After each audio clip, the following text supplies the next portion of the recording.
Hey guys, balik lagi sama gue di channel Daripada Gabut. Buat lu yang baru nyasar ke sini, welcome bro and sis. And jangan lupa kalau lu suka sama kontennya, pencet tombol subscribe guys. Nah, sebelum lanjut, gimana kabar lu? Sehat-sehat kan? Baik-baik aja kan? Kalau lagi bad mood, tenang aja, gue bakal temenin. Dijamin deh, lu bakal tambah bad mood cuy. Oh iya, lu tahu kan yang lagi viral, hashtag kabar aja dulu. Ini tuh bukan sekedar cerita orang kaya yang pengen hidup fancy di luar negeri cuy. Banyak juga yang pengen pindah karena udah nggak tahan sama keadaan di negaranya sendiri. Entah karena ekonomi yang hancur, politiknya yang makin ribet, atau ya mereka cuma pengen hidup lebih tenang tanpa harus setiap hari ribut di medsos soal masalah yang nggak kelar-kelar. Sebetulnya fenomena ini tuh nggak cuma di satu dua negara cuy, ini terjadi di mana-mana. Contohnya kayak Venezuela tuh, yang dulunya tajir melintir gara-gara minyak, tapi sekarang rakyatnya antri buat beli mie instan. Nah, terus Hong Kong, yang dulu surga bisnis, tapi sekarang banyak warganya pada cabut ke Inggris. Nah, pertanyaannya, kenapa mereka rela ninggalin tanah kelahirannya? Apa mereka udah putus asa? Apa mereka nggak cinta lagi sama tanah airnya? Atau justru mereka sebenarnya cerdas karena nggak mau stuck di tempat yang sama? Jadi jangan nyalahin dulu cuy, seolah nggak cinta tanah airnya. Dan di konten kali ini, gue bakal bahas fenomena yang pengen kabur cuy, yang terjadi di beberapa negara. Yuk kita bahas, jangan lupa sambil ngopi ya. Kita gaskan.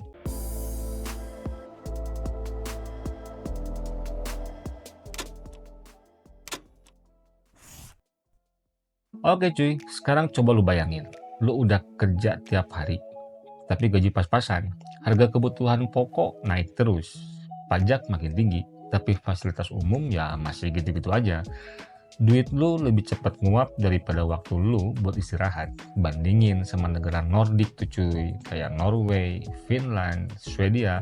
Pajak mereka tuh jauh lebih tinggi daripada di sini. Tapi pendidikan gratis, kesehatan gratis, transportasi nyaman cuy. Hidup mereka layak. Istilahnya lu bayar pajak, ya lu dapetin manfaatnya.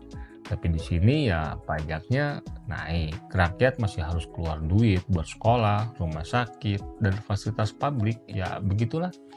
Memang sih, negara Nordik demografinya lebih kecil, jadi lebih gampang ngatur segala sesuatunya. Tapi bukan berarti kita nggak bisa belajar dari cara mereka ngelola pajak dan fasilitas publik. Yang penting tuh gimana pemerintah bisa bikin pajak yang dibayar itu benar-benar bisa dirasain manfaatnya. Jadi nggak cuma sekedar bayar pajak doang, tapi nggak dapat apa-apa. Masalahnya bukan cuma hanya pajak, cuy. Banyak banget yang harus diberesin. Pokoknya complicated deh. Next, gue coba bakal bahas cuy. Nah, mungkin juga kegelisahan anak-anak zaman now tuh bukan hanya masalah tadi cuy. Mungkin karena tiap buka berita, isinya ribut mulu. Satu kubu teriak ini salah pemerintah, kubu lain bilang ya udah deh bersyukur aja. Atau juga politik yang terlalu ribut and riweuh. Or mungkin ya, apapun yang selalu dipolitisasi. Sementara yang di atas sana mah tetap adem, business as usual. Nah, kondisi kayak gini tuh bikin banyak orang mikir, kayaknya pindah negara enak kali ya. Dan ini bukan cuma ilusi belaka cuy, banyak banget yang beneran angkat koper dan cabut. Karena kalau negara udah lebih banyak ngasih beban daripada harapan, ya wajar kali ya kalau warganya mulai nyari tempat lain buat hidup lebih nyaman kan. Nah, fenomena hashtag kabar aja dulu tuh ya udah lama terjadi cuy, sebelum rame di medsos. Ya sekarang aja sih yang zamannya dikit-dikit hashtag, jadi lebih rame. Padahal mah dari dulu tuh banyak anak muda pinter yang akhirnya kerja di luar negeri. Ya karena lo tau lah, gajinya lebih gede, sistem lebih profesional, dan mereka lebih dihargain. Dan banyak juga yang sukses di sana cuy. Nggak peduli mau jadi warga first class ke or second class ke, seperti kata yang itu bilang tuh. Yang penting kan dapat kehidupan yang layak. Karena di negara juga siapa sih yang jadi first class? Ya hanya orang-orang tertentu cuy yang lebih punya privilege, ya lo tau lah. Terus juga banyak yang komen, ya elah lu kagak cinta sama negara, harusnya lu balik buat bangun negeri sendiri, atau ngapain lu ke luar negeri. Pertanyaannya, emang negaranya udah siap buat nampung mereka atau siap juga buat membuka lapangan kerja? Karena banyak loh profesional yang mau balik tapi ujung-ujungnya malah kena birokrasi ribet, ditambah lagi gaji kecil atau sistem kerja yang nggak mendukung, atau harus ada ordal dulu tuh untuk memudahkan segala sesuatunya. Jadinya yang mereka milih tetap stay di luar negeri. Nah, yang jadi pertanyaan besarnya, semua ini apakah yang salah orangnya atau sistemnya, dan kenapa banyak orang yang lebih milih ribet pindah negara daripada bertahan? Apa emang seberat itu hidup di negaranya sendiri? Dan fenomena ini tuh terjadi di berbagai belahan dunia cuy, and gue bakal infoin deh. Dan siapa tahu lu jadi punya bahan buat mikir ulang soal masa depan lu sendiri. Dan buat para bapak-bapak tuh yang keren, yang ngerasa paling nasionalis, mungkin bisa jadi bahan buat referensi. Karena ini bukan cuma soal perasaan, tapi beneran ada kasus-kasus nyata di mana jutaan orang ninggalin negaranya. Dan bukan buat liburan cuy, tapi buat selamatin hidup mereka secara harfiah ataupun finansial. Yuk kita bedah satu-satu. Lu pernah denger nggak soal Venezuela? Ini dulu salah satu negara paling kaya di Amerika Selatan cuy. Minyaknya bejibun, duit ngalir deras. Tapi sekarang harga makanan lebih mahal daripada harga handphone. Dan uang mereka tuh udah kayak daun gugur, banyak tapi nggak ada gunanya. Venezuela kaya banget dulu tuh gara-gara minyak. Negara ini punya cadangan minyak terbesar di dunia, bahkan lebih banyak daripada Arab Saudi cuy. Waktu harga minyak tinggi, duit masuk kayak air. Dan pemerintahnya, terutama di era Hugo Chavez, pakai tuh duit buat banyak program sosial, ya kayak pendidikan gratis, layanan kesehatan, subsidi makanan, pokoknya semua serba murah deh buat rakyat. Masalahnya, mereka terlalu bergantung sama minyak. Begitu harga minyak jatuh di tahun 2014, ekonomi Venezuela anjlok. Pemerintah nggak siap diversifikasi ekonomi. Dan produksi minyaknya sendiri mulai turun karena mismanajemen dan korupsi di perusahaan minyak negara cuy. Terus buat nutup defisit, pemerintah nyetak duit terus-terusan. Hasilnya ya hyperinflasi gila-gilaan cuy. Harga barang naik terus, nilai mata uang jatuh parah. Sampai duit Venezuela tuh nggak ada harganya lagi. Nah, orang lebih memilih barter barang atau pakai dolar Amerika daripada pakai bolivar. Dan nggak cuma itu cuy. Kebijakan ekonomi mereka juga makin ngawur. Nasionalisasi perusahaan bikin banyak bisnis tutup, investor jadi kabur, dan barang impor makin susah didapat. Akibatnya, bahan makanan dan obat-obatan langka, antrian panjang di mana-mana, dan rakyat makin menderita sampai sekarang cuy. Venezuela masih kesulitan buat bangkit karena krisis politik, sanksi internasional, dan ekonomi yang udah rusak parah. Dan krisis ini udah bikin lebih dari 7 juta orang Venezuela pindah ke luar negeri. Coba lu bayangin, itu setara sama seluruh penduduk Jakarta Pusat, Jakarta Selatan, dan Jakarta Barat kabur semua. Yang masih bertahan ya yang nggak bisa pindah atau masih berharap keajaiban. Bayang nggak gimana berantakannya kondisi di sana? Sampai segitu banyak warganya milih buat ninggalin rumah mereka sendiri. Dan ini tuh bencana banget cuy buat Venezuela. Karena banyak yang pergi itu anak muda dan tenaga kerja produktif.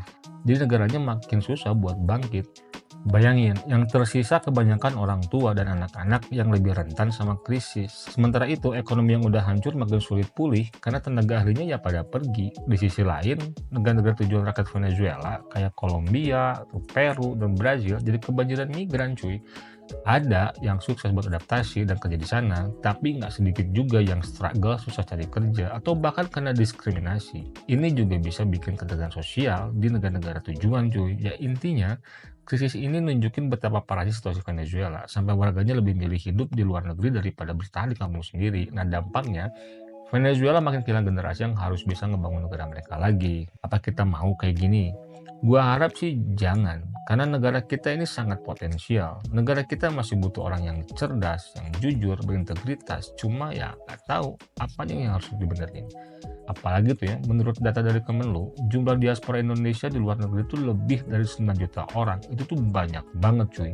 Mereka bukan sekedar numpang hidup doang, tapi banyak juga yang udah jadi profesional, jadi pebisnis sukses, bahkan punya network gokil di dunia internasional. Coba bayangin, kalau aja seperempatnya potensi ini bisa dimanfaatin buat bangun negeri, auto level up cuy. Sementara di Hong Kong, dulu Hong Kong itu kota bisnis kelas dunia. Orang kaya senang di sini, startup berkembang, investasi tuh ngalir.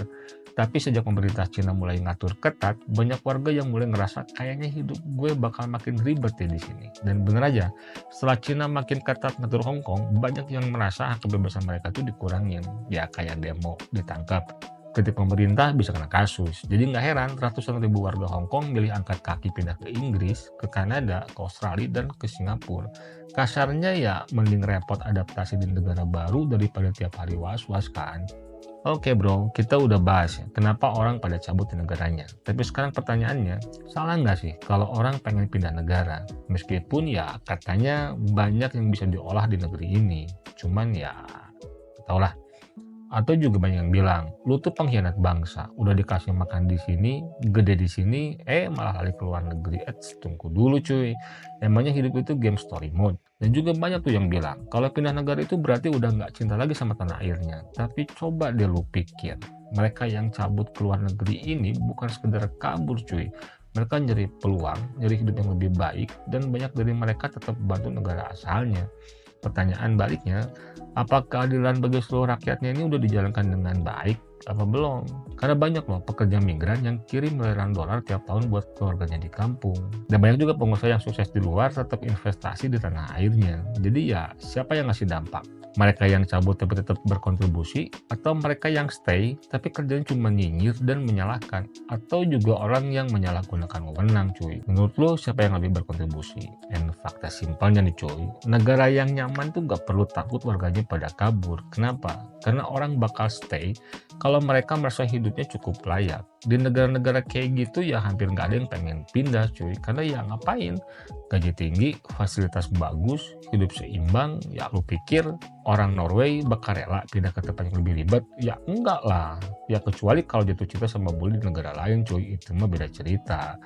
Jadi siapa nih yang salah cuy? Karena banyak loh orang yang sebenarnya nggak pengen pindah dan cinta banget sama tanah airnya, tapi terpaksa karena nggak punya pilihan yang lebih baik di negaranya sendiri cuy. Karena bayangin aja, lu kerja dari pagi sampai malam, tapi buat beli rumah aja masih harus nyicil sampai cucu lo lahir. Ya mending cabut ke negara yang bisa kasih lo kesempatan lebih baik kan.